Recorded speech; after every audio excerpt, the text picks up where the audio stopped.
Here's a not at all fun fact.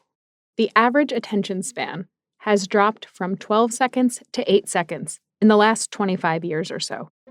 We are all, increasingly, struggling to focus. The writer Johann Hari attempts to reckon with this phenomenon in his 2022 book, Stolen Focus: Why You Can't Pay Attention and How to Think Deeply Again.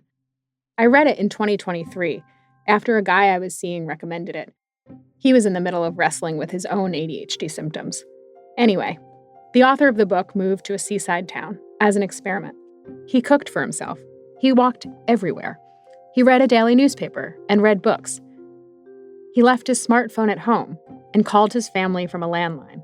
Essentially, he lived in his immediate surroundings. Within weeks, he felt like his old self.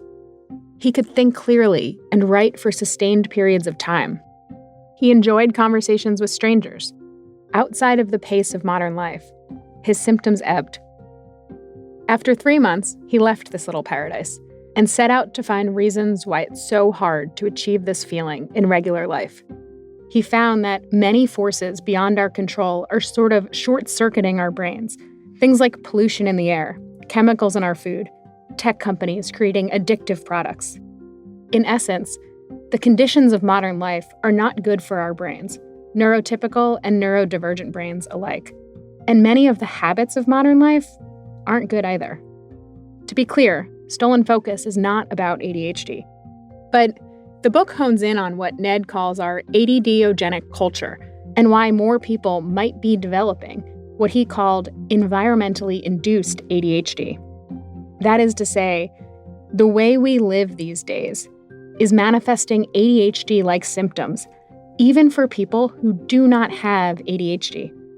Does accepting this fact open the door for greater numbers of misdiagnosis? Yes. But for those who truly have ADHD, it reveals how severely modern life might be intensifying ADHD symptoms.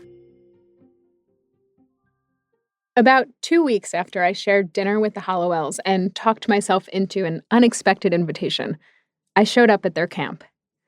The ADHD Family Camp was being held at a boarding school in northern Michigan. As I pulled onto the school grounds, I realized the decision to go there was pretty impulsive. And now that I was there, I didn't have much of a plan. I had hoped, at the very least, to spend the week connecting with women with ADHD. Maybe a few who were recently diagnosed. But beyond that, I didn't really know what to expect. I got there towards the end of check-in and walked up at the same time as a family. Oh, my Lordy. Hello. How are you guys? The mom apologized for being late. That's okay. This is ADD land. We don't expect everybody on time. Yes. We don't expect everybody on time. The Hallowells camp is, for the most part, outside of the pace of modern life, outside of our ADDogenic culture. It's Ned's Vermont, or the author's seaside town from Stolen Focus. It's a week in the woods in a beautiful place, where kids can run around and parents can connect with each other. In other words, it's a pretty ideal setting for people with ADHD and their families. But even here, as I talked to these women from all over the world who had decided this was a safe enough space to speak candidly about their experiences, the stories of their struggles felt real and immediate. No matter their background or experience, they were all voicing a desire for more awareness and better treatment. Through my conversations at the camp, I started to see how much more needs to be done if there's to be any hope of reaching all the women who stand to benefit from knowing a name for the way their brain works. In this episode, I'm going to share 4 of those conversations. This is Climbing the Walls, a podcast where I try to figure out why so many women are being diagnosed with ADHD. I'm Danielle Elliott.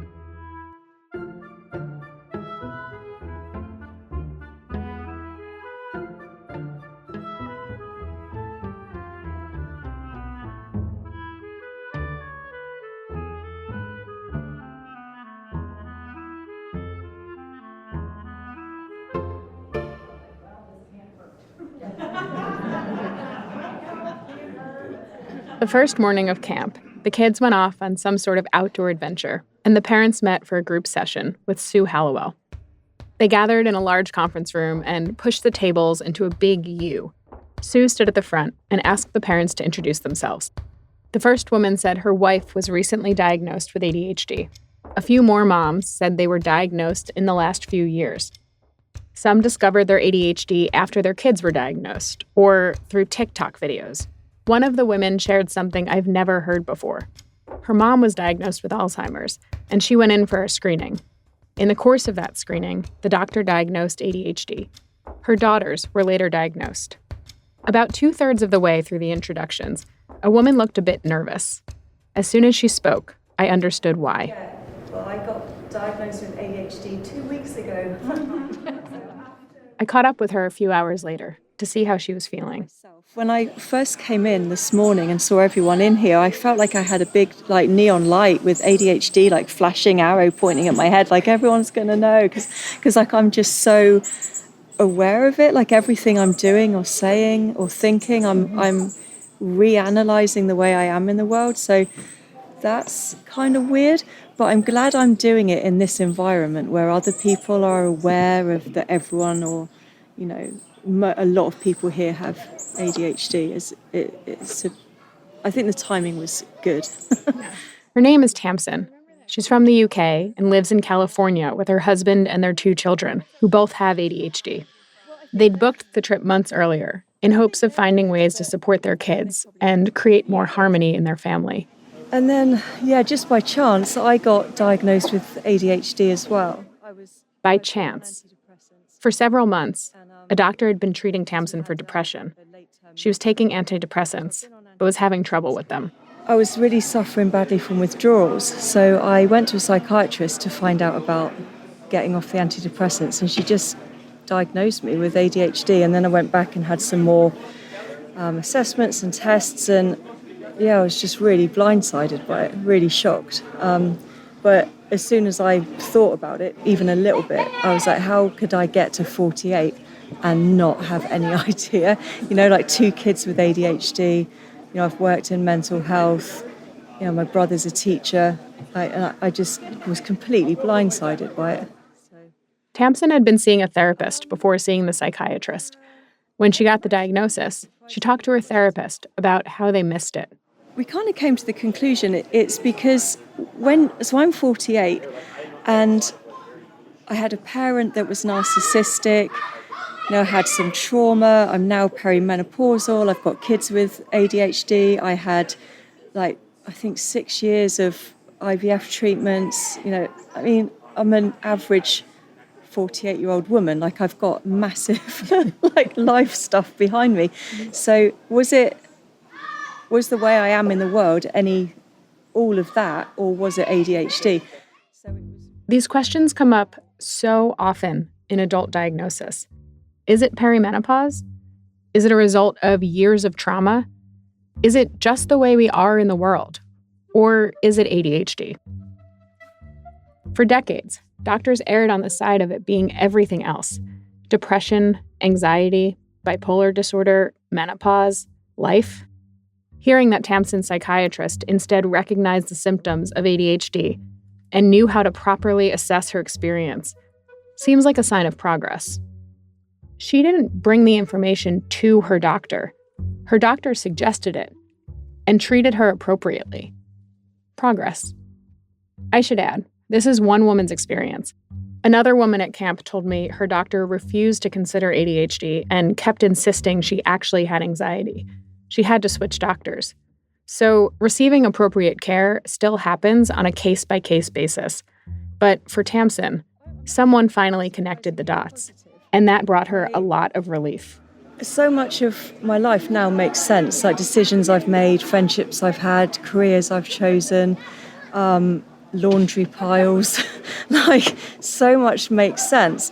But the diagnosis also brought on some new fears. And I think the worst bit is worrying that people in my life are going to say, oh, now we know what the problem was. It was you. That's my biggest fear, of being oh, now we can every argument I've ever had, oh, it's because you're shit. But I'm also learning that that's part of the ADHD as well, is like feeling that everything is my fault and I'm just not doing something quite right. She's beginning to understand that inner negativity. And she told me she hoped to learn more during her week at this camp. Elaine, you ready? Okay. During another parent session, Sue Hollowell paused the discussion to introduce a woman named Elaine. Elaine is a volunteer who runs an arts room at the camp. She wanted to tell the group about the arts project they could try that week and why art is a great outlet for people with ADHD. But first, she needed something from the group. And I'm going to ask you to do something that's going to sound very, very egotistical on my part, but I just need this. I'm celebrating 35 years of being a nurse this year, and I just, in the worst way, need someone to clap for me. The applause lasted more than 2 minutes. Thank you. That will never happen to me again.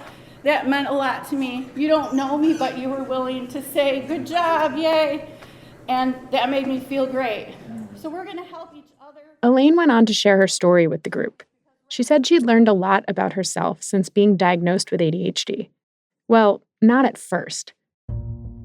At first, she ignored her diagnosis.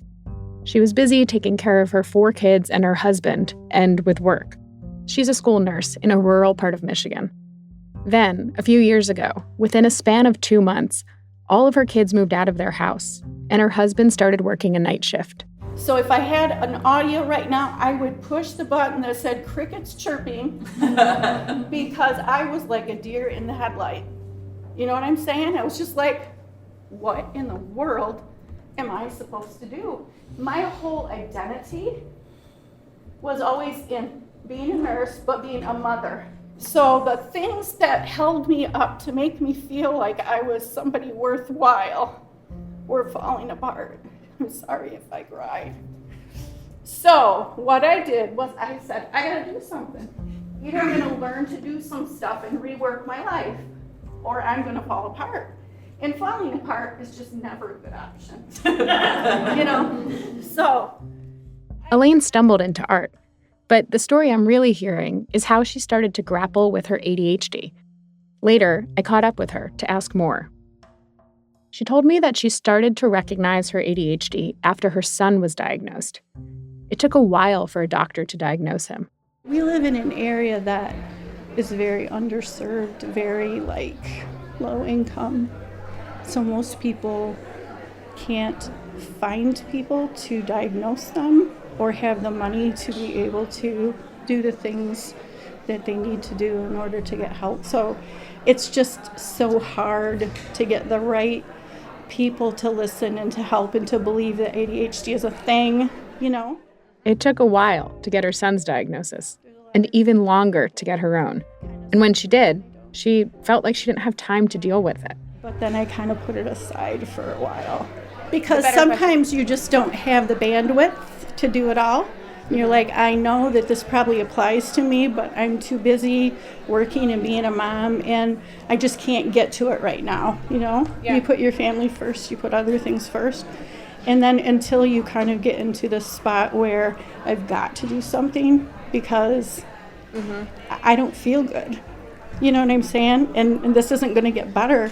Eventually, she found Ned Hollowell's podcast and reached out to him. I was feeling kind of insecure, and I thought it would be nice to write to somebody who would understand how I felt. They emailed a few times, and he mentioned camp. They had this camp in Michigan, and I live in Michigan.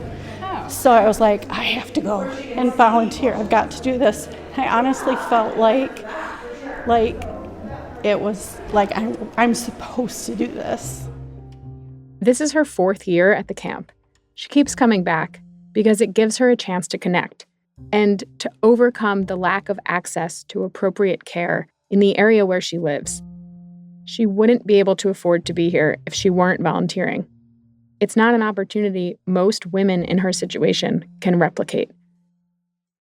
As part of her role at the camp, Elaine helps the other parents connect with each other. When she spoke to the group, she mentioned one of the ways she's doing so. She'd created a makeshift mail center at the back of the room, where parents could leave each other notes throughout the week. It was simple, little envelopes pinned to a board, each with a parent's name on it. On my way out of one of the sessions, I noticed a woman dropping a note into each mailbox. I'm writing one for everyone. Oh. These are notes. Oh shit, look what I did. I wrote it on 2 sides. What a dope. This is Michelle. She has long, curly gray hair and wears t-shirts. She's 52, which makes her one of the older moms at the camp. And I don't know if it's age or life experience or just her, but she has a very calm vibe. What did you write on them? All different stuff, like be well, or less is more, or it's a good day to have a good day. Michelle's a nurse practitioner. Her son was diagnosed with ADHD about 6 years ago, but at the time, she didn't suspect she had it. In 2019, she started a post-grad course in psychiatric mental health. The coursework included the DSM. When they got to the pages on ADHD, the descriptions felt familiar. She sent a photo to her mom, her ex-husband, and a few close friends who have known her at different points in her life. Did any of them think Michelle fit the criteria? And my mom came back and she was like, I don't really know. You only fit like 6 here and 5 there, And then my ex-husband pretty much had similar reaction, well, you only fit some of them, not all of them, but you fit a lot of them. She learned that people with ADHD have a 60% higher rate of developing addiction. She was about 4 years sober at that point, and part of a support group called Healthcare Providers with Addiction. The group met weekly. They knew her well, so she asked them what they thought about her possibly having ADHD. And they lost it. They were just like, I had really, really upsetting negative reactions. They were like, the medicine's addicting. What are you thinking? You shouldn't diagnose yourself, and blah, blah, blah, blah. And it was like, I just couldn't believe the response. So I kind of left it, and like a couple of months went by. A girlfriend of mine came over, and she was watching me around my room, my kitchen, and she said, "Do you have ADHD?" And she's like a retired social worker. And I said, well, I do fit a lot of the criteria. And I told her about my group experience. And then, and she was like, your son got it from somewhere. Her group was wrong. Research shows that the medications most commonly used to treat ADHD are not addictive when used properly. The drugs have also been shown to have significant benefits in reducing substance abuse and in helping people with ADHD who are in recovery to maintain sobriety. Unfortunately, her group's response is not uncommon in recovery groups. Michelle was wise to continue the conversation, and her friend was right. ADHD is highly genetic.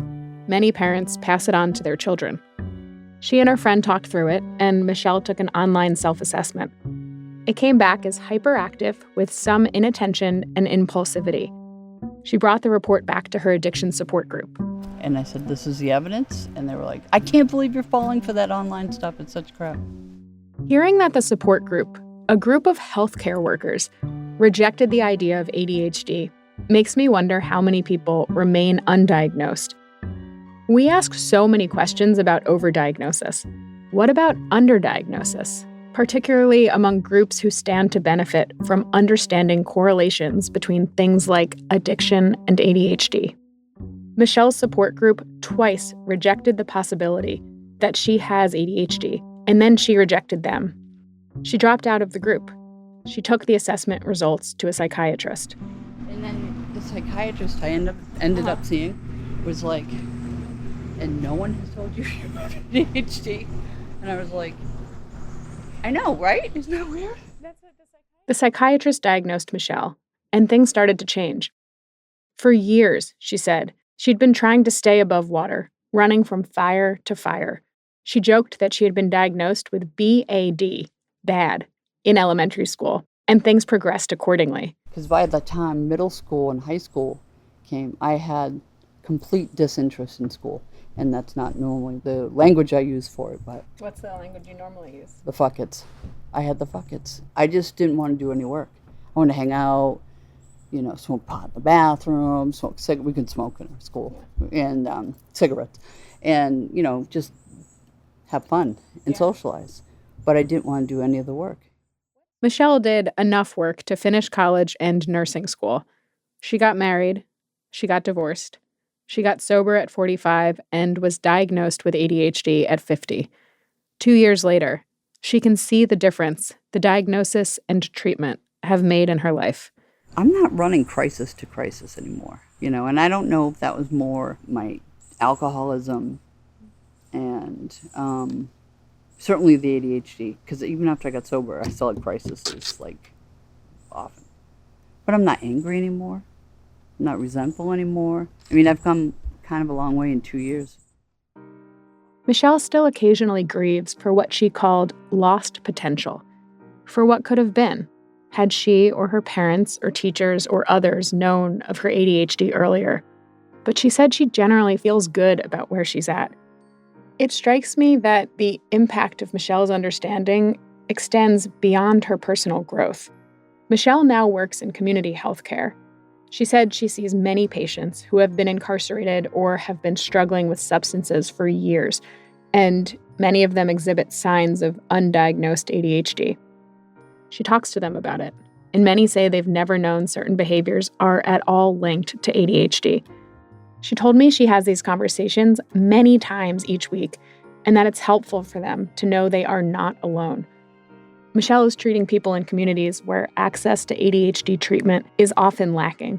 I've tried to find community organizations or public health officials who are focusing on ADHD in underserved populations, particularly women, but have so far failed to find any. Michelle is the closest I've found to someone who is working with at-risk populations who stand to benefit from ADHD treatment.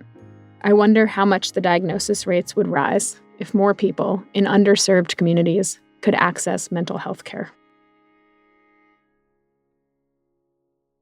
I went to this camp hoping to speak with recently diagnosed women. I wasn't sure what I hoped to learn. I confirmed that many deficiencies in care still exist for women with ADHD in all sorts of circumstances.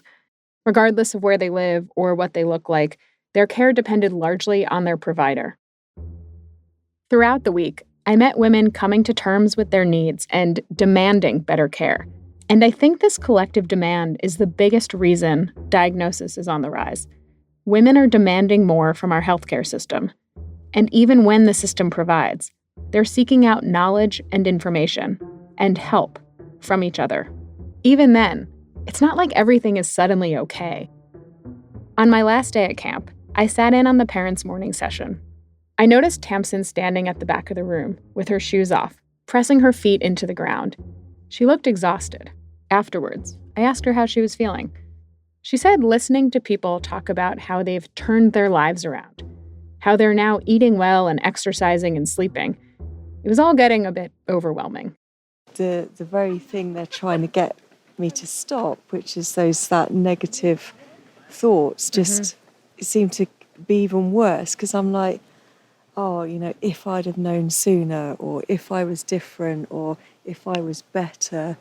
But at the same time, I'm trying not to do it. And then there was another thing like, oh, when you do exercise, make sure it's different exercises and have variety and try different things.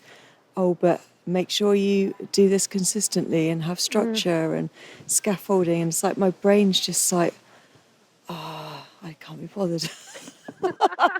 Maybe I just won't do any of it. And then I'm like, oh, but that's ADHD as well. And so I'm just feeling a little bit nervous about being able to be better. And I think I'm a bit nervous as well about, because my husband's here, getting home and him being like, the story we heard the first day of, oh, now you know all this, now you can pick your clothes up off the floor. And it's like, no, that's not how it works. That's not how it works at all. Try not to beat myself up too much. That's the best I can hope for. I'm not going to go home and clean my whole house. Well, I might, But, I'm not going to like do it forever. Like, I'm still going to be me. I'm still going to be a little bit crap at everything. But maybe I just won't be so hard on myself about it. Yeah. Is that where you are as well? That's the way I felt for at least the first few months of knowing I have ADHD. People say a problem with ADHD is perfectionism. Well, when you start to hear that there are ways to tame your ADHD, it's very easy to try to perfectly tame your ADHD. And then that, in turn, adds to the overwhelm. Tamson seemed to be coming to this realization at the camp. Yeah, but also it's like, as much as I don't want to do anything to kind of make myself better, at the same time I'm like, I'm doing loads and I've got a label and a diagnosis, but everyone else really annoys me. And I don't think that's because of my ADHD. I think other people are annoying. They just haven't got a label. So it's like, why do I have to take the rap for everything? Like, just because there's a smaller percentage of people with ADHD in the world doesn't mean we're the only ones that are like messing up and being annoying. She seemed excited to be piecing this all together. Excited and not entirely sure what to do with these thoughts. We're often told that like the good part about ADHD is like the creativity and the out-the-box thinking and all the good stuff that we can do and the energy and the reflection and stuff. So, if we're that good, why can't we like be more supported? Like, why aren't we given more of a space to like roll about on the floor if we want to, Yeah. Just like metaphorically. Yeah.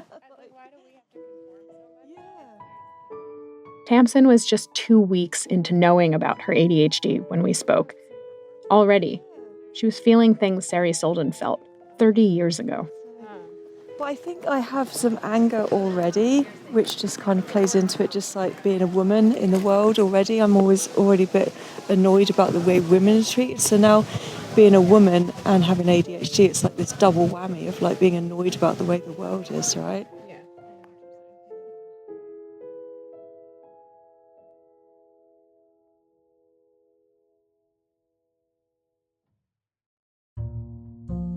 Tamson, Elaine, Michelle, and about a dozen other women helped me understand the impact of the rise in diagnosis and the importance of treatment.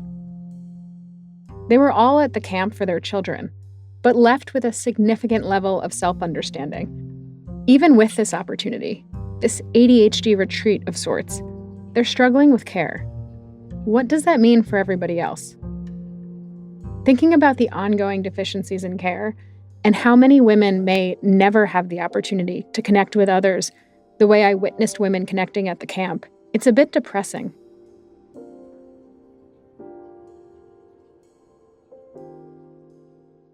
There's one more conversation I want to share. It left me thinking less about care and more about the overall impact of the rise in diagnosis, specifically the multigenerational impact. So I'm Nancy, and I've come to this school with my granddaughters and my daughter. I met Nancy's daughter one morning, and she told me her mom was back at the hotel. Then she said her mom also has ADHD, and, of course, I asked if I could talk to her. We sat on a bench next to a creek. Nancy is 74 years old. She described several classic elements of a life with undiagnosed ADHD. She did well in school. She became a people pleaser. She went into nursing. She started drinking too much. She's 17 years sober now. Overall, she said, she has had a wonderful life. But everything is hard. My struggle made me feel not good enough. I kept thinking, why do I worry about people loving me when I have no evidence of people not loving me? It was just really, really hard. Harder than it probably needed to be had I had a clue what was going on. In her 50s, a doctor suggested she might have ADHD, but said he couldn't tell because she also had anxiety. When she retired and the feelings persisted, she was diagnosed. She tried several treatments. Nothing seemed to help. Then, a few years ago, her granddaughter was diagnosed. Then her other granddaughters. Then her daughter, Colleen. Nancy had never told Colleen about her ADHD diagnosis. Now she did. And as Colleen started working through appropriate treatments for herself and her girls, Nancy got curious. So right now I'm on the quest for a new psychiatrist and an ADHD coach. Throughout our conversation, she vacillated between regret and a certain wisdom that comes with age. I was born in 49, and it wasn't a diagnosis then. And some days I get really angry that I was born too soon, that they didn't have the diagnosis. And I can get really angry about that and really sad. And like, I feel like my life has been so much more difficult than it had to be. But then I think, I was born, they had found the treatment for polio, they found the treatment for tuberculosis and all the vaccines. So I have to temper it that I did benefit from a lot of medical successes. And that's the way life is. They didn't know about this. Thank goodness that people were working on it. Thank goodness it moved from just little boys' problem to people's problems, and that women are being seen. Like, do I wish science had worked on it a little quicker, harder? Sure. Am I upset about the gender discrimination in the diagnosis? I'm really angry about that. So just recently, I've had a lot of anger and frustration in not finding the what I think is the appropriate caregivers for me. I'm just happy that my daughter's getting it, and I'm super happy that my granddaughters are getting it. That's just the way of the world. So, there's been progress made. There's been progress made. Speaking to Nancy helped me see, more clearly, the importance of that progress. When women are diagnosed and treated appropriately, entire families benefit. This might be the greatest impact of the rise in diagnosis, breaking generational cycles. Or it has the potential to be. That'll depend on whether an effort is made to correct deficiencies in care and to expand access to appropriate treatment. After speaking with Nancy, it was time to leave this idyllic setting, to pack up my rental car and head back to New York and all the pressures of modern life. I walked out to the beach and watched the sunset over Lake Michigan. I thought, for a moment, about what it would be like to live in a world more friendly to ADHD. It was only later, months later, that I realized one more thing I learned at the camp. Every woman I spoke to was diagnosed in her 40s or 50s. I attributed this to deficiencies in care and a long history of gatekeepers rejecting the differences between the ways women and men experience ADHD. Then, as I started to listen to the recordings from camp, I came across a story Sue Hollowell told on the first day, and something clicked. Sue shared it as the parents were gathering in a big conference room for the first time. Here's the story. Not only does Ned have ADHD, all 3 children have ADHD of various types. So we've seen lots of struggles over the years of different kinds. And I used to say our dog had ADHD as well. And I probably have ADHD. I think I have ADHD too. Mine was very masked, and it became more pronounced actually when I went through perimenopause and menopause, which is actually very common for a lot of women who have been able to maintain their symptoms. She told the parents how she arrived at her late diagnosis of ADHD. I was going through perimenopause. I knew I was having trouble in ways with organization and paying attention that I really had, and particularly dealing with multiple tasks at once. Sue said her youngest son was still in high school at the time. Every morning, she'd lay out his ADHD medications and her vitamins. And one morning, I wasn't paying attention, and I took his medicine instead of mine. And I took it, and I panicked. And I called Ned, and I said, "Ned, what's going to happen to me?" He said, "Nothing." Well, I had the best day of my life. It was remarkable. And then I decided I should, get tested. I did, and Sure enough, she has ADHD. And she never knew it, despite being married to one of the world's leading experts on ADHD, raising children who have it, and counseling couples who are dealing with it. Of the recently diagnosed women I talked to at the camp, Most didn't have access to information about ADHD or awareness of it. Some were misdiagnosed. I thought these were the reasons why they weren't diagnosed with ADHD until their 40s or 50s. Sue had access all along. Her symptoms were there all along, but they didn't impair her. So she didn't consider it. Then she hit perimenopause, and her symptoms became impairing. Like Sue, thousands of women report developing, or at least noticing, symptoms of ADHD when they hit perimenopause and menopause. Did they have ADHD all along? Or is it possible that perimenopause and menopause can tip women from the ADHD trait end of the spectrum to the disordered end of the spectrum?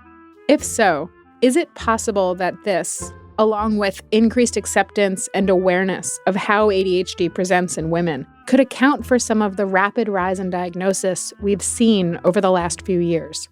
That's next time on Climbing the Walls. Climbing the Walls was written and reported by me, Danielle Elliott. It was edited by Neil Drumming. Sound design by Cody Nelson. Brianna Berry was our production director, Ash Beecher was our supervising producer, and Diana White was our associate producer. Fact-checking by Mary Mathis. Research by Karen Watanabe. Our music was composed by Kwame Brant Pierce, with additional music provided by Blue Dot Sessions, and our mixing was done by Justin D. Wright. This series was brought to you by Understood.org, a nonprofit organization dedicated to empowering people with learning and thinking differences, like ADHD and dyslexia. From Understood.org, our executive directors are Laura Key, Scott Coshier, and Seth Melnick. A very special thanks to Ray Jacobson, Julie Zietz, Jordan Davidson, Sarah Greenberg, and Kathleen Nadeau. If you want to help Understood continue this work, consider making a donation at understood.org/give.